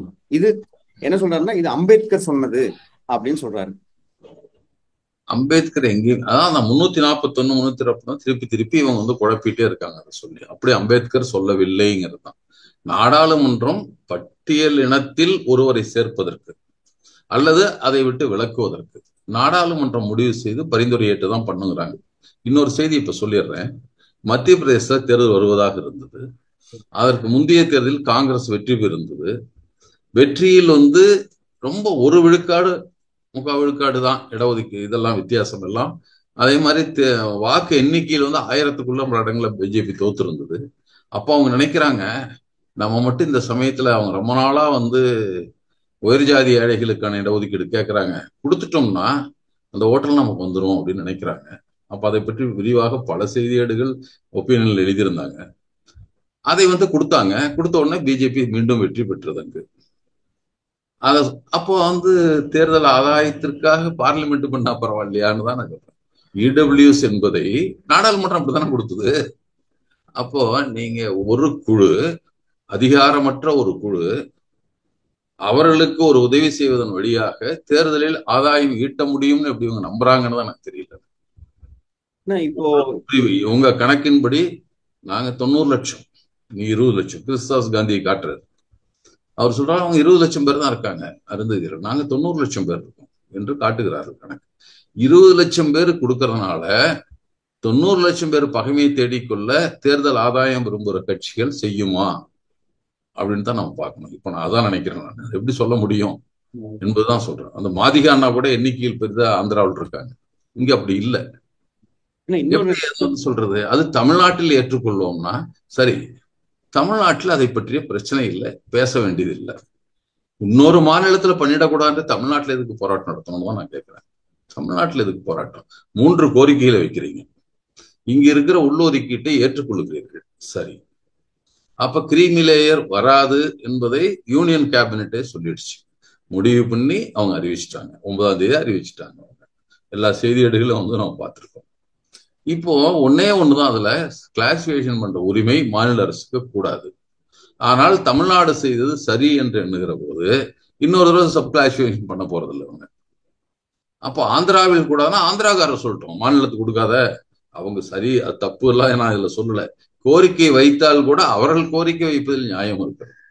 ஆனா நாம் ஏற்றுக்கொள்ளுகிற உள்ளொதுக்கீட்டை ஏற்றுக்கொண்டு விட்டு, தமிழ்நாட்டு உள்ளொதுக்கீட்டை ஏற்றுக்கொண்டு விட்டு தமிழ்நாட்டில் மாநில அரசுக்கு உரிமை தரக்கூடாது என்று ஏன் போராட வேண்டும்? அதான் காலப்போக்கில் இப்போது மாநில அரசு கொடுத்ததும் செல்லாது என்று ஆக்குவதற்கு ஆன முயற்சி என்று கூட சந்தேகப்படலாம்ல. அதுல வாய்ப்பு இருக்குல்ல அதுக்கு. இல்ல அது வெட்ராசிட்டி எஃபெக்ட்ல அது கொடுத்து அதுக்கு முந்தி செஞ்சுதாலும் செல்லாதுன்னு சொல்லி ஏன் அப்படி நினைக்க கூடாது? அப்படி சந்தேகிப்பது நமக்கு வாய்ப்பு இருக்குல்ல. எனக்குள்ள இதெல்லாம் வந்துங்க, ஒவ்வொரு கட்சியும் ஜாதி ஒரு பாதிக்கப்பட்ட எனக்குள் அருந்ததியருக்காக இருக்கலாம், அல்லது தேவேந்திரர்களுக்காக இருக்கலாம். அதற்கான வைக்கப்படுகிற அமைப்புகள், கட்சிகள் எதுவாக இருந்தாலும் ஜாதியோடு தான் இணைத்துதான் பார்க்கப்படுது. ஆனா விடுதலை சிறுத்தைகள் தான் கொஞ்சம் அதுல இருந்து மாறுபட்டு எல்லா ஜாதியிலும் இருக்கலாம். இதுல பிற்படுத்தப்பட்டவர் 2 பேர் கூட சட்டமன்ற உறுப்பினர், அது மாதிரி மாவட்ட செயலாளர் பிற்படுத்தப்பட்டவர்கள் இருக்கிறார்கள், பொறுப்புகளில் இஸ்லாமியர்களை வைத்திருக்கிறார்கள். அப்போ கொஞ்சம் ஜனநாயக அமைப்பாக அறியப்படுகிற, ஒப்பீட்டளவில் அறியப்படுகிற இந்த கட்சியிலிருந்து வருவதுதான் நமக்கு வந்து பெரிய வியப்பாக இருக்கிறது. ஏன்னா ஒருவேளை நீங்க சொன்ன கணக்குகளில் அவர் வந்து பிற்படுத்தப்பட்டவங்க எல்லாம் இருக்கிறாங்கன்னு சொல்றீங்க. அப்ப அருந்ததியர்களுக்கு எந்த அளவுக்கு பங்கு கொடுத்துருக்காங்க? எம்பி, எம்எல்ஏ, அப்புறம் தெரியல எனக்கு. இல்ல அப்படி எம்பிஸ் எல்லாம் நான் சொல்லிங்க, இல்ல மாவட்ட பொறுப்புல உறுப்பினராக இருப்பவரை நான் சொல்றேன். அந்த மாதிரி உறுப்பினர்கள் உங்களுக்கு தெரிஞ்ச அருந்ததியர்கள், நமக்கு தெரிஞ்சது அந்த இவர் ஒருத்தர் தான் இருக்கிறாரு, மதுரை கனியமுதன் இருக்காரு. அவரை தவிர்த்து வேற பொறுப்பு தானே கொடுத்திருக்காங்க, மாநில துணை பொதுச் செயலாளர். சரிண்ணா. அதே மாதிரி மாநில துணை பொதுச் செயலாளர் வேறு சமுதாயத்தை சேர்ந்தவர்கள் இருக்கிறாங்க. எல்லார் ஜாதியும் நம்ம சொல்லிட்டு இருக்க வேண்டாம்னு நினைக்கிறேன், இருக்கிறாங்க. இப்போ இன்னொன்னு என்ன சொல்றாருன்னா, இப்போ இவர் என்ன சொல்ல வராரு அப்படின்னா, ஒரு கருத்து அது சொல்றத நான் புரிஞ்சுக்கிட்டது, இப்ப இந்த எஸ்சி சப் கிளாசிபிகேஷன் வந்த பின்னாடி அரசியல் லாபத்துக்காக இப்ப மாலாக்கள் வந்து, மாதிகாக்கள் வந்து கொஞ்சம் டெவலப்னு வச்சுக்கோங்களேன். வால்மீகி வந்து எக்ஸாம்பிளுக்கு சொல்றேன். மாதிகாக்கள் வந்து கொஞ்சம் டெவலப்டு, இல்லை இப்படி வச்சுக்கலாம், அருந்ததிகள் வந்து கொஞ்சம் டெவலப்டு, பறையர்கள் வந்து நல்ல டெவலப்டு, அருந்ததிகளுக்கு கீழே டெவலப்டே இல்லாமல் இருக்கிறாங்க. இவங்க எண்ணிக்கைகள் அதிகமாக இருக்கிறாங்கன்னு வச்சுக்கலாங்க அருந்ததிகள். அதனால அரசியல் லாபத்துக்காக இந்த சுப்ரீம் கோர்ட் ஆர்டரை பயன்படுத்தி எல்லாம் மேற்படி இருக்கிற சமூகத்துக்கே கொண்டு போய் சேர்க்கறதுக்கு வாய்ப்புகள் இருக்கா? அவர் என்ன சொல்றாருன்னா, அந்த மாதிரி வாய்ப்புகள் இருக்கு. அது எடுத்துக்காட்டுக்கு என்ன சொல்லுவாருன்னா, பட்டியலினத்துக்குள்ள பிரிக்கிறதுக்காக ஒரு குறிப்பிட்ட சாதி பவருக்காக இவங்க அப்படி பண்ணிடுவாங்க அப்படின்னு சொல்றாரு. சுப்ரீம் கோர்ட் ஜட்ஜ்மெண்ட்ல அந்த மாதிரி வாய்ப்புகள் கொடுத்துருக்காங்க. அவங்க மிக தெளிவாக இவருடைய இதுல வந்து சந்திரசூட் சொல்றப்போ உங்களுக்கு சப் கிளாசிஃபிகேஷனுக்கு அதிகாரம் கொடுக்குறோம், கொடுத்தா கூட என்ன இருக்கும் அப்படிங்கிறதுல அவர் சொல்றாரு. அவர் principle of differentiation between the sub groups and the principle is linked with purpose of sub classification. அதுக்கு என்ன அவர் கேட்கிறாருன்னா, அதுக்கு தெளிவான புள்ளி விவரங்களும் தரவுகளும் கொடுத்து செய்தால் மட்டும் செல்லும் அப்படின்னு ஒரு கண்டிஷன் வச்சிருக்கு. அந்த எம்பிரிக்கல் அது சொல்லை அவர் பயன்படுத்துறாரு. சப்கால் என்ன சொல்றாருன்னா, tribes to be permissible, how sub-qualification could be undertaken by states. Chandrasoot provided historical and empirical evidence showing the heterogeneity within the scheduled group community, supporting the argument that treating of scheduled caste community as a monolithic block undermines the objective of reservations.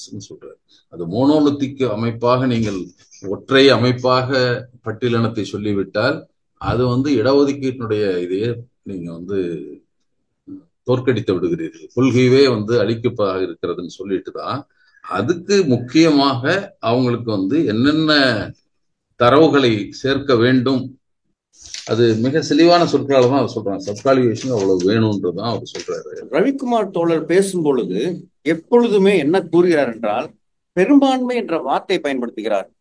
Majority பாப்புலேஷனை கொண்டு வரார். ஆனா எனக்கு ஆதங்கமா தான் இருக்கு. ஆனா இருந்தாலும் ஒரு எடுத்துக்காட்டு என்னன்னா, இப்போ ஆந்திர பிரதேஷ், தெலங்கானா இந்த 2 பாப்புலேஷனும் கடைசி சென்சஸ் எடுத்து 2011. அந்த சென்சஸில் அதிகமாக பட்டியல் இனத்தில் இருப்பவர்கள் மாதிகாக்கள். அவங்களுடைய பெர்சன்டேஜ் 47 சம்திங். செகண்ட் பெர்சன்டேஜ் யாருன்னா மாலாக்கள், அவங்க 40%. அங்க என்ன கோரிக்கைன்னா, மெஜாரிட்டி மாலாக்கள் மைனாரிட்டியாக இருக்கக்கூடிய மாலாக்கள் எங்களை இது பண்றாங்க, டிஸ்கிரிமினேட் பண்றாங்க. ஆய்வுகளுக்கு மேல ஆய்வுகள் இருக்குங்க. மாதியாக்கள் என்ன கூறுகிறார்கள் என்றால், தெலங்கானாவுடைய முக்கியமான கோரிக்கையும் அதான் இருந்தது. நாங்க மெஜாரிட்டியா இருக்கிறோம், ஆனா எங்ககிட்ட எதுவுமே இல்லைன்னு சொல்லி, அரசு அதிகாரத்துல எது இல்லை, அரசியலையும் இல்லை, எதுலையுமே இல்லைன்னு சொல்றாங்க. ஆனா இந்த பக்கம் ரவிக்குமார் என்ன சொல்றாங்கன்னா, நாங்க மெஜாரிட்டியா இருக்கிறோம், இவங்கெல்லாம் மைனாரிட்டி அப்படின்னு வாதத்தை வைக்கிறாங்க. இதுல மெஜாரிட்டி மைனாரிட்டின்றது எப்படி அந்த வாதத்தை பாக்குறது? நீங்க இது 6 விழுக்காடு வித்தியாசத்தை மட்டும் நீங்க ஒண்ணு சொல்றீங்க. இன்னொன்னு யோசிச்சு பாருங்க. இந்த இந்து சமுதாயத்தில் பார்ப்பனர்கள் 5-10 விழுக்காடுனே வச்சுங்க, மீதி 90 பேர் பிற்படுத்தப்பட்டவரும் பட்டியலினத்தவரும் பழங்குடிகளும். இதுல யார் மெஜாரிட்டி, யார் மைனாரிட்டி? யார் மெஜாரிட்டி பார்ப்பன மேல ஆதிக்கம் செலுத்திக்கிட்டு இருக்காங்களா? இங்க அவங்க தானே majority of seats, majority of post எல்லாத்தையும் அவங்க தானே வச்சிட்டு இருக்காங்க. உங்களுக்கு தெரியும், ஒரு நிகழ்ச்சியில் ஒரு செய்தியாளர் சந்திப்பில் போது ராகுல் காந்தி கேட்டார், ஜாதிவாரி கணக்கெடுப்பு பற்றி பேசுகிற போது, உங்களில் எத்தனை பேர் ஓபிசின்னாரு? யாரும் இல்லை. எத்தனை பேர் எஸ்சி எஸ்டினாரு? யாரும் இல்லை. இதனாலதான் ஜாதிவாரி கணக்கெடுப்பு தேவைப்படுகிறதுன்னு சொல்லிட்டு முடிச்சுட்டாரு. அதோட நான் இப்போ சொல்றேன், அப்போ பெரும்பான்மையாக இருக்கிற மக்கள் வாய்ப்பு இழந்து கிடக்கிறார்கள், சிறுபான்மை மக்கள் தான் எல்லாத்தையும் வச்சிட்டு இருக்காங்கன்னா அப்படி ஒரு சூழ்நிலை இருக்குதானே? அது எப்படி நீங்க இதை மட்டும் எண்ணிக்கை பலத்தை எண்ணிக்கையை வச்சுக்கலாம், மெஜாரிட்டி மைனாரிட்டி பேசுவது சரியல்ல. அந்த கணக்கெடுப்பு நான் ஏற்கனவே சொன்ன சிக்கலில் இருக்கு. கணக்கெடுப்புல எண்ணிக்கை குறைவா கூட இருக்கட்டும், குதிரை வண்ணான்னு எவ்வளவு பேர் இருப்பாங்கன்னு நினைக்கிறீங்க? ஆயிரக்கணக்கில் இருக்கலாம். ஆனா அவங்களுக்கான உரிமைகள் வேணும்னு தானே சொல்றோம், பேசுறோம், எல்லாம் சேர்ந்து பேசிட்டு இருக்கோம்ல. அவங்க எல்லாம் காலங்காலமாக இந்த மாதிரி கிரமமாக அவங்க இது பண்ணி வச்சிருந்தாங்க என்று சொல்லுகிறோம். சேலத்துல அப்படி ஒரு நிகழ்ச்சியை நான் பார்த்திருக்கேன். ஒரு பள்ளியில் தனியா உட்கார வச்சாங்க. இங்க அந்த ஜாதி இல்லை, யாரோ ஒருத்தன் வந்திருக்கான் தெரிந்து போய். நாங்க போய் அந்த மக்கள்கிட்ட போய், நானும் தோழர் நக்கீரன் சிவசுப்ரமணியம் போய் பேசணும் அவங்ககிட்ட. என்னங்க நீங்களே இப்படி பண்ணா எப்படி? மற்றவங்க பண்ணா நியாயம் இருக்கு. ஷெட்யூல் காஸ்ட் பீப்புள் முதல்வண்ணா என் கூட உட்காரக்கூடாதுன்னு, என்ன தனியா தான் உட்காரணும்னா என்ன நியாயம் இருக்கு?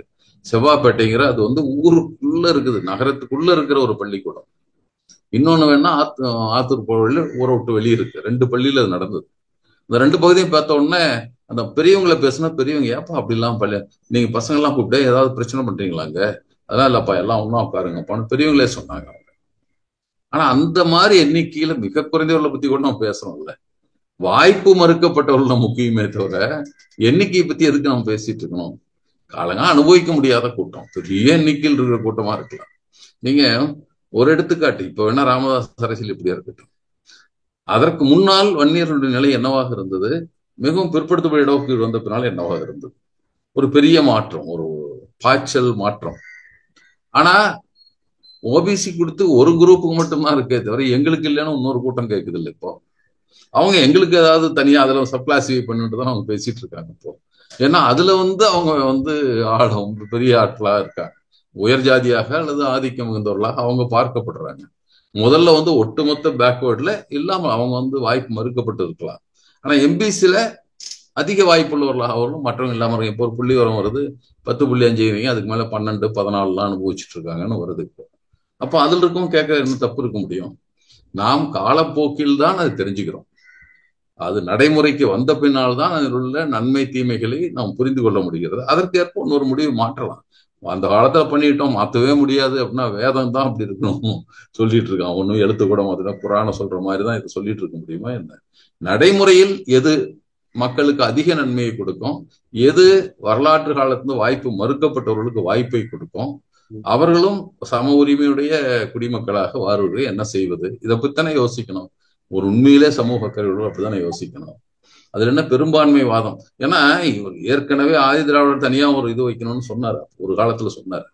அதற்கு போதிய எதிர்ப்பு அப்ப எழும்பல. அதுக்கு காரணம் தோழர் திருமா மீது இருந்த நம்பிக்கையில கொஞ்சம் பேர் விட்டாங்க, கொஞ்சம் பேர் கவனத்துக்கு போகாம போயிடுச்சு. சில ரொம்ப சிறிய எதிர்ப்புகள் தான் அதுக்கு வந்தது.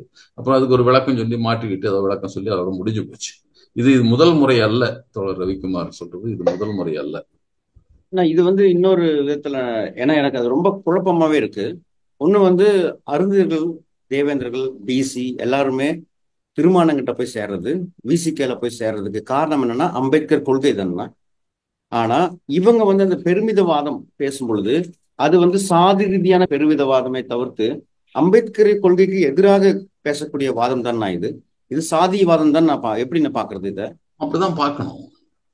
சாதிய மனோநிலையிலிருந்து தான் பேசப்படுவதாக அதை புரிஞ்சுக்கணும். அது சொல்றப்போ அப்படிதான் புரிஞ்சுக்க முடியும்.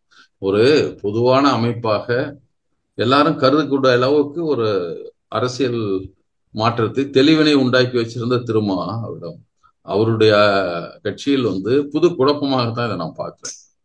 அது எனக்கு ரவிக்குமார் என்பவரை பற்றி எப்பவும் எல்லாருக்கும் ஒரு கருத்து உண்டு, ஏதாவது குழப்பம் பண்ணிட்டு இருப்பாருன்றது வேறு. ஆனால் இவரை பற்றிய ஒரு நம்பிக்கை மக்களிடம் இருந்தது. ஒரு பொதுவான மக்கள், பொதுவான அரசியல் இயக்கங்களில் அப்படி ஒரு நம்பிக்கை இருந்தது. அதை இழக்க செய்து விடுமோ அப்படிங்கிறதான் இந்த நேரத்தில் நான் என்னுடைய மனதில் படுறது. அதுதான் திருமாவளவன் என்ன சொல்றாருன்னா, பிற்படுத்த மக்களுக்கு வழங்கியது சப் கோட்டா, அதான் அருந்துகளுக்கு வழங்கியதும் சப் கோட்டா. உச்ச நீதிமன்றம் கூறுவது சப் கேட்டகரைசேஷன், சப் கிளாசிபிகேஷன். அதாவது பொருளாதார அடிப்படையில் 4ஆக பிரிப்பது உச்ச நீதிமன்ற தீர்ப்பு அப்படின்றாரு. கம்பார்ட்மெண்ட் பண்றது ஆந்திர பிரதேஷ் பண்ண ABCD. அதுதான் அவங்க முடிவு தப்புன்ட்டாங்களே. அதை இப்போ அதை ஓவர் ரூல் பண்ணவே இல்லையே. அதுக்காக தான் ஆர்ப்பாட்டம் பண்றாங்க. சின்னையா அந்த ஜட்ஜ்மெண்ட்டை தான் ஓவர் ரூல் பண்ணாங்க. 2004 ஜட்ஜ்மெண்ட்டை ஓவர் டர்ன் பண்ணிட்டு இப்ப மாத்தி சொல்றாங்க. அதைத்தான் சொல்லி இருக்காங்க. ஓகே, அதாவது நீங்க சொல்றது என்னன்னா, ஏற்கனவே ஆந்திர பிரதேஷ்ல இருந்த ABCD, அவர் சொல்ற ABCD தான் சின்னையா நிராகரித்து இவங்க என்ன சொல்றாங்கன்னா பேக்வர்ட்னஸ் டேட்டா வச்சு பண்ணுங்கன்னு சொல்றாங்க. சரியான தரவுகளை ஆய்ந்து பார்த்து வாய்ப்பு மறுக்கப்பட்டவர்களும் வாய்ப்பு கொடுக்கணும், அவ்வளவுதான். ஆனா இன்னொன்னு, இப்போ ஒவ்வொரு நாளும் புதுசு புதுசா வார்த்தைகளை ரவிக்குமார் தோழர் பயன்படுத்துகிறார். இது மறுபடியும் சொல்லுவது காரணம் என்னன்னா, அவர் எழுத்தாளர் என்ற ஆளுமையில் இருக்கிறதுனால கேட்க வேண்டியதா இருக்கும். அவர் என்ன சொல்றாருன்னா, சப்கோட்டா கோட்டா இஸ் டேஞ்சரஸ் தென் கிரிமிலேயர்ன்ற இப்போ ஒரு வார்த்தை வைக்கிறாரு. அவரு பேசுனது இல்ல, இது தோழர் அனுகாந்த் தன்னுடைய ஒரு யூடியூப் சேனலுக்கு கொடுத்த பேட்டியில அந்த வார்த்தையை பயன்படுத்தியிருக்காரு. Sub categorisation is dangerous than creamy layer அப்படின்னு சொல்லியிருக்காரு. அதை எடுத்து இவர் கையாள் இருக்காரு. ஆனா இப்போ எல்லாருமே பட்டியல் சாதனை எல்லாருமே என்ன சொல்றாங்கன்னா, எப்பப்போ ஒதுக்கீடு வருதும், இது கிருஷ்ணசாமி அண்ணனும் பண்ணது, திருமாவளவன் அண்ணனும் பண்ணாரு. என்னன்னா, உள் ஒதுக்கீடு வழங்குறேன்னு சொல்லும் போது இல்லாத விவாதங்கள் வரும்போது முதல்ல எடுக்கிறது பேக்லாக் போஸ்ட். அந்த மாதிரி பேக்லாக் போஸ்ட் ஃபில்லப் ஆகலன்றாங்க. என்னுடைய கேள்வி என்னன்னா, இப்போ ஒரே நாள்ல ஜட்ஜ்மெண்ட் ஒரு 2 நாள்ல அத்தனை எம்பிகளும் பட்டியல் எல்லாம் போய் பிரதமரை சந்திச்சு ஒரு லெட்டர் கொடுக்குறாங்க. பிஜேபி எம்பிஸ் மட்டும். அதுதான் இவங்களும் சொல்றாங்க. கொடுத்த கடிதத்தில் அந்த வார்த்தையை சொல்லி இருக்காங்க. அந்த சொல்லை அவர் பயன்படுத்துறாங்க. அதுதான் நான் இப்ப திரும்ப திரும்ப கேட்கறது. என்ன பொருத்தமில்லாத விவாதங்களை வைக்கிறீங்க? அது எப்படி ஒரு அறிவார்ந்த வாதங்களை வைத்துக் கொண்டிருந்த தோழர் திருமாவின் கடிதத்தில் இப்படிப்பட்ட ஒரு பொருத்தமில்லாத வாதம். முதல் வரி என்ன சொல்றாங்க? The Supreme Court judgment stated that benefits of reservation are being monopolized by a few within the SC category, preventing some sections from receiving these benefits. Correct. Yet, tens of thousands of SC posts remain unfilled in every state. அதுக்கு இதுக்கு என்ன சம்பந்தம்? அப்போ எல்லாத்தையும் fill up பண்ண வேணா இவங்களுக்கு கொடுக்கலாம், அது வரைக்கும் கொடுக்க கூடாதுன்னு பொருள் இல்லையா? என்ன பொருள் இது எழுதப்பட்டிருக்கு? இது இதை படிக்க ஒரு லாஜிக்கே இல்லாத ஒரு ஸ்டேட்மெண்ட் திருமா பெயரால் வந்திருக்கிறது. அவர் எழுதினார்னா சொல்ல ஒரு பெயரால் வந்திருக்கிறது. அப்போ நம்ம அந்த கேள்வி நம்முடைய எழுகிறது எதுக்கு திடீர்னு இப்போதான் பேக்லாக் வாகன்சி இப்போ பேசணும்.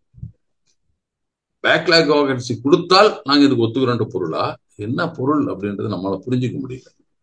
இப்ப இருக்கிற இடம், அனுபவிக்கிற இடத்துல ஏங்க வரல? அவங்க அவங்க கண்ணுக்கு தெரியுது, எல்லாத்துக்கும் புள்ளி விவரங்களை வைத்து சொல்லி கொண்டிருக்கிறார்கள். நீங்க ஏன் இப்ப போய் திடீர்னு அதை சொல்றீங்க?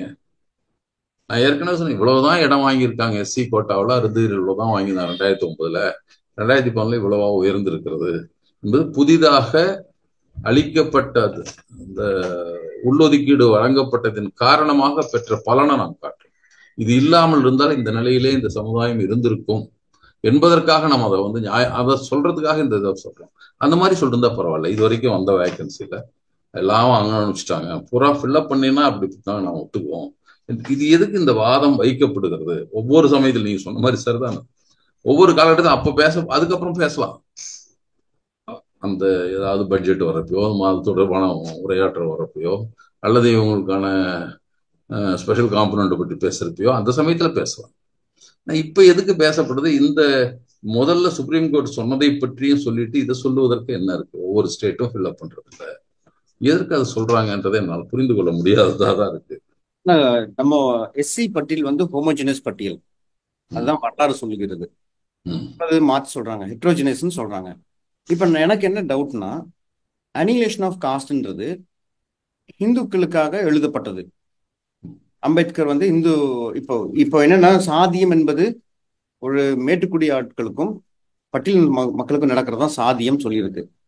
இப்போ இந்த தீர்ப்பு வந்திருக்கு, இந்த தீர்ப்புலயும் வயலன்ஸ் இருக்கு, டிஸ்கிரிமினேஷன்ஸ் இருக்குன்னு சொல்றாங்க.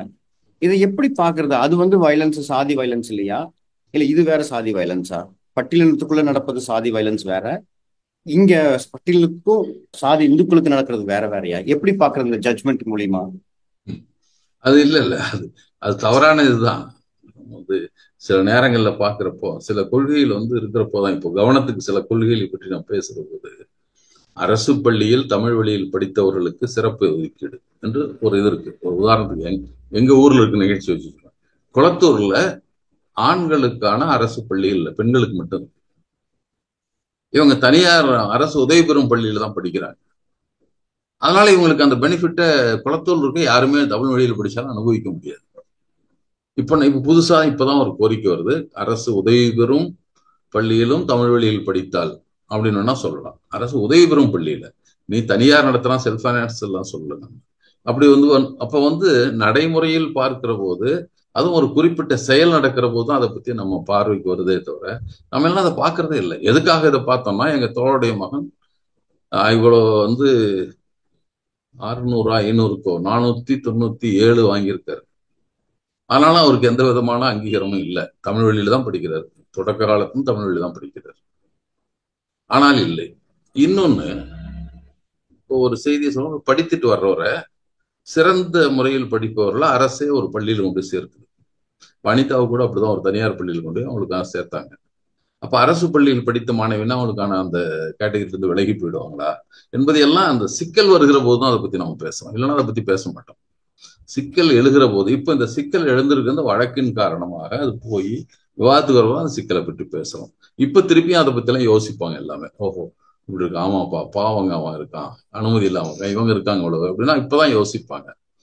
அது அரசு அதற்கான ஆணையை பிறப்பிக்கும் போது அப்படியெல்லாம் பார்த்தவன் 4-5 இப்படி இருக்குது அப்படின்லாம் சொல்ல முடியாது. சரியான புள்ளி விவரங்களும் சரியான ஆய்வுகளும் மேற்கொண்டு உரிய தரவுகளோடு வச்சுதான் கொடுக்க முடியும் என்றுதான் மிக தெளிவாக அவங்க தீர்ப்புல சொல்றாங்க. இல்லைன்னா சப் கிளாசிஃபை பண்ண போறதில்லை. அவங்க எதுக்கு பண்றாங்க?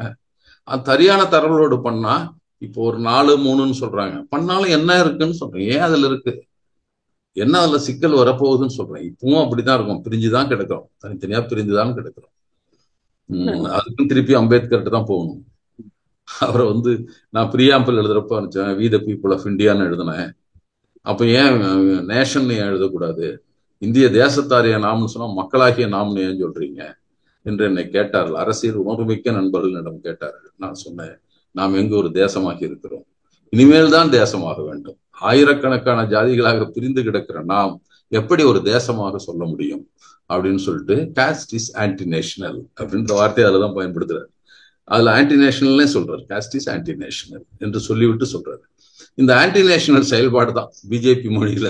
ஆன்டி நேஷனல் வேற பொருள் கொடுத்தாலும் கூட இது ஏன் இணையறதை ஏன் தடுக்கிறீங்கன்னு சொல்றேன். அவங்க வந்து ஒற்றுமை உணர்வோடு இருந்தால் சரி, இல்லையேங்கிறதான இப்ப சொல்றோம். அப்படி இல்லையே, ஒருத்தர் கீழேயும் ஒருத்தர் மேலையும் இருப்பது மட்டுமல்ல, வசதி இல்லாம இருக்கிறது இல்லை. அதனாலே வந்து அவங்க எந்தவித அரசு, தன்னுடைய அரசு, தான் தேர்ந்தெடுத்த அரசு, அதுல இருக்கிற சட்டம் இயற்றுகிற இடத்துல, நடைமுறைப்படுத்துகிற இடத்துல, அல்லது அதை பரிசீலிக்கிற நீதித்துறையில் எதுலையுமே நாம் இல்லையே என்று ஆதங்கப்படுகிறவருக்கான ஒரு இதை கொடுக்கணும்ல.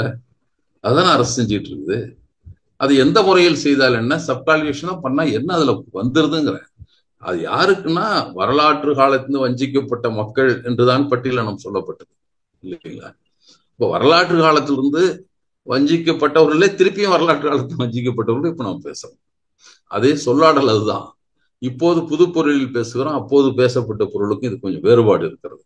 ஒரு 100 ஆண்டுகளுக்கு முன்னால வரலாற்று காலத்துக்கு பாதிக்கப்பட்டவன் பிசி அதுல இருந்தான், அவனும் படிக்காம இருந்தான். பெரிய பணக்காரன் படிக்காம இருந்தான், ரேக போட்டு தான் இருந்தான். ஆனா இருந்தான், ஏக்கர் கணக்குல பெரிய நிலம் இருக்கும். என்னுடைய தாத்தாவுக்கு ரேகை தான் போட தெரியும், ஆனா நிறைய நிலம் வச்சிட்டு இருந்தாரு, லேவதாய பண்ணிட்டு பணம் வச்சுட்டு. ஆனா இல்ல, அது வேற. 100 ஆண்டுகளுக்கு முன்னால மாறி இருக்கு சூழல். சரி, அதுல வந்து உயர்த்தி நாமும் உதவி செய்தால் ஒழிய உயரவே மாட்டாள்ன்றப்போ கூடுதல் உதவி தர தேவைப்படுது. அப்படி கூடுதல் உதவி தந்து நாம் மேற கொள்றதுக்கு முயற்சிக்கிற சமுதாயத்திலும் அதையும் கூட பயன்படுத்தி கொள்ள முடியாமல் இருக்கிற ஒரு கூட்டத்துக்காக பேசப்படுறதும் இப்ப பேசப்படுறது. அது எப்படி பிரிச்சிடும்னு சொல்றீங்க? நாம் எல்லோரும் சேர்ந்து அதை செய்வோம் தான் நம்ம சொல்லுவோம். உண்மையிலே நம்ம வந்து நம்முடைய சமூக அக்கறை, நாம் எல்லோரும் போய் அவர்களுக்கு உதவி செய்து அவர்களை மேல கொண்டு வருவோம். இன்னும் கிணத்துல விடனா கையை கொடுப்போம், இல்லைன்னா துணியை விடுவோம், கயிறை விடுவோம், ஏதாவது ஒண்ணு சொல்லி நம்ம முயற்சிக்கணும்ல. அதுல வந்து இல்லை இப்படி சொல்லிட்டீங்கன்னா அவன் வந்து மேல வந்துருவான் நான் சொல்ல முடியும், இப்படி சொல்லவும் கூடாது அல்லவா. அதுல வந்து இன்னும் கொஞ்சம் பேர் கிணத்துக்குள்ளேயே கிடக்குறான், அவன்லாம் என்ன இருக்குது என்று சொல்ல முடியாது. எங்களுக்கு வந்து இன்னும் பழைய வாய்ப்பெல்லாம் பேக்லாக் வேகன்சி தான் இருக்குன்னு சொல்லிட்டு இருக்க முடியும். அது எனக்கு வந்து பொருந்தா வாதம் தான் அது. கடைசியா எங்க தரப்புல இருந்து ஒரு கேள்வி என்னன்னா, சந்திரசேகர் ஆசாத், மாயாவதி, ராம்தாஸ் அத்வாடே, அப்புறம் இந்த பக்கம் தொல் திருமாவளவன் அண்ணன், அந்த அண்ணன் ஸ்டாண்டு இப்போ அவங்க கூட தான் இருக்கிறாரு. இவங்க எல்லாருமே எதிர்க்கிறாங்க. அப்புறம் அதுக்கப்புறம் ஒட்டுமொத்த எஸ்சி எஸ்டி பாராளுமன்றத்துக்கு அனைத்து எஸ்சி எஸ்டி எம்பிகளும் எதிர்த்து இருக்கிறாங்க. அப்போ எங்ககிட்ட கேட்குற கேள்வி என்னன்னா, அவங்க எல்லாம் பண்றவங்க நியாயம் இல்லாம பண்ணிட்டாங்களா அப்படின்னு சொல்லி கேட்கறாங்க. ஏதோ பிரச்சனை இல்லாத மாதிரி பண்ணிட்டாங்களா அப்படின்னு கேட்கறாங்க. எல்லா இடத்துலயும் குரலற்ற மக்கள்னு ஒரு கூட்டமைப்பும் இருக்கு. இப்போ குரலற்ற மக்களில் கொஞ்சம் குரல் கொடுக்கக்கூடிய கூட்டத்தார் இதை மறுத்திருக்கலாம். இன்னொரு குரலற்ற மக்கள் தங்கள் குரல் வந்து வெளியே வராமையே குரல் எழுப்ப முடியாத நிலையில் இருப்பவர்களே, அவங்களுக்கு கொஞ்சம் வாய்ப்பு கொடுத்தா அவங்க அப்ப குரல் எழுப்புவாங்க.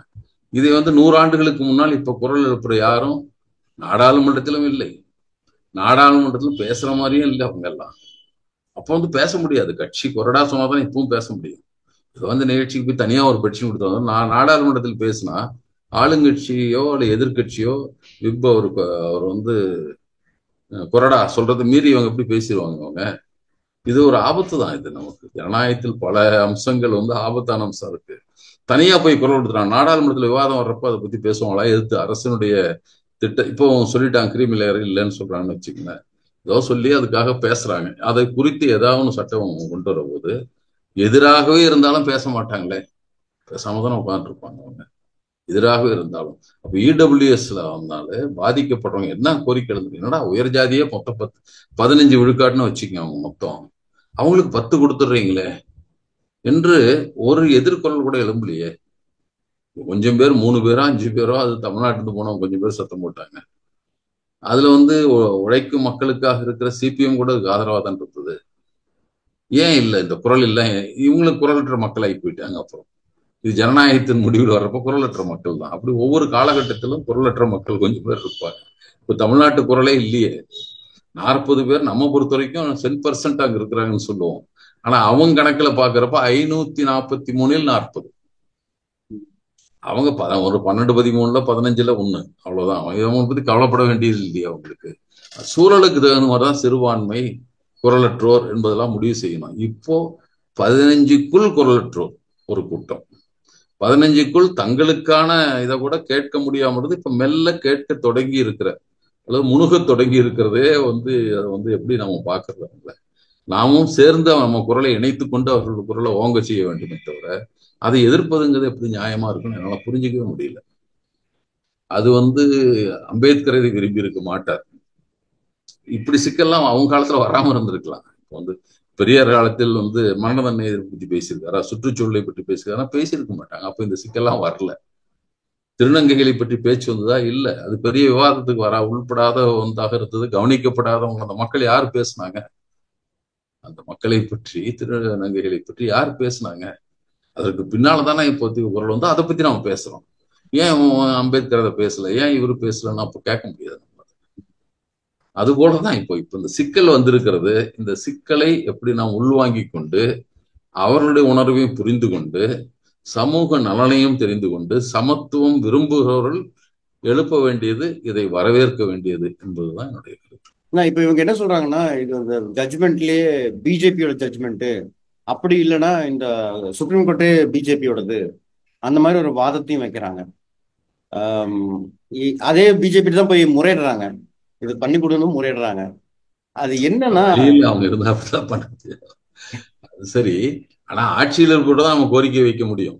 நம்ம காதில் கேட்கிறானே இல்லையாங்கிறது வேறு. பல உண்மைகள் நம்ம ஒத்துக்கலாம். ஏன்னா ஏற்கனவே சந்திரஜோட் இல்ல அதுல. இதுக்கு முன்னால இப்ப பிஜேபி சார்பா எம்பி ஆயிருக்கிறவரை கூட இதுல திட்டமிட்டே சில வழக்குகள் சிலர் அனுப்பப்படுகிறது வீதியில உட்காந்துட்டு கொடுத்தாங்க, பேட்டி கொடுத்தாங்க. அவங்க குரல் அப்புறம் ஒடுக்கப்பட்டு இருக்கலாம், அடக்கப்பட்டிருக்கலாம். ஆனா அவங்க எல்லாம் கொடுத்தாங்க. ஒரு உச்சநீதிமன்ற நீதிபதிகள் வீதியில உட்கார்ந்துட்டு சொன்னதை நம்ம பார்த்தது இல்லை. அதே போலதான் பர்டிவாலான்னு ஒரு நீதிபதி இருந்தார்.